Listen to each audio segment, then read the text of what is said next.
Anne bana bir masal anlatsana, ben de biliyorum ama hep unutuyorum. Kucağına alıp beni sallasana, ben en çok bu oyunu beğeniyorum. Ben daha bir bebeğim, anlasana anne, hadi bana o masalı anlatsana. Kucağına alıp beni sallasana, ben en çok bu oyunu beğeniyorum. Kaç kere pembe panterin peşine düştüm ben. Kaç kere kül kedisi olup baloya gittim ben. Hiç uykum gelmez, canım sıkılmaz, altım ıslanmaz.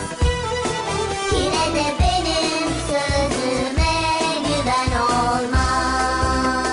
Anne bana bir masal anlatsana, ben de biliyorum ama hep unutuyorum.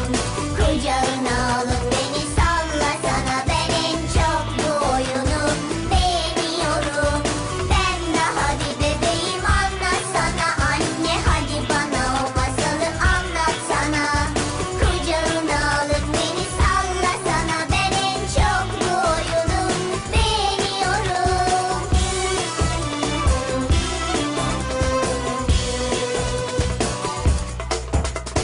Kaç kere pembe panterin peşine düştüm ben.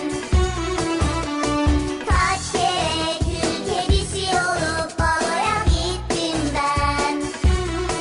Hiç uykum gelmez, canım sıkılmaz, altım ıslanmaz. Yine de benim sözüme güven olmaz. Anne bana bir masal anlatsana, ben de biliyorum ama hep unutuyorum. Kucağına alıp beni sallasana, ben en çok bu oyunu beğeniyorum. Ben daha bir bebeğim, anlatsana anne, hadi bana o masalı anlatsana. Kucağına alıp beni sallasana, ben en çok bu oyunu beğeniyorum.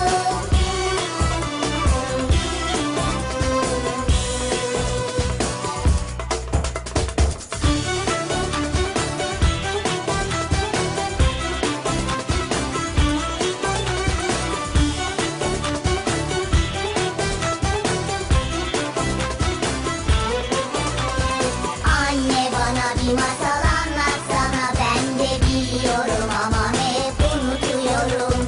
Kucağına alıp beni sallasana, ben en çok bu oyunu beğeniyorum. Hiç uykum gelmez, canım sıkılmaz, altım ıslanmaz. Yine de benim sözüme güven olmaz.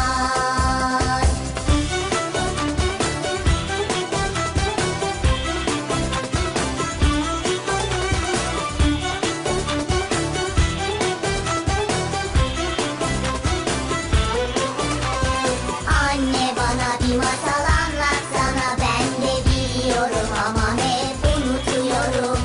Kucağına alıp beni sallasana, ben en çok bu oyunu beğeniyorum.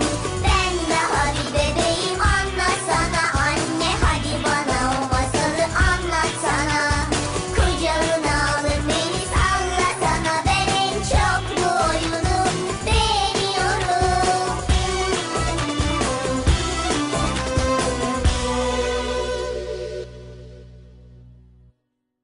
Anne bana bir masal anlatsana, ben de biliyorum ama hep unutuyorum. Kucağına alıp beni sallasana.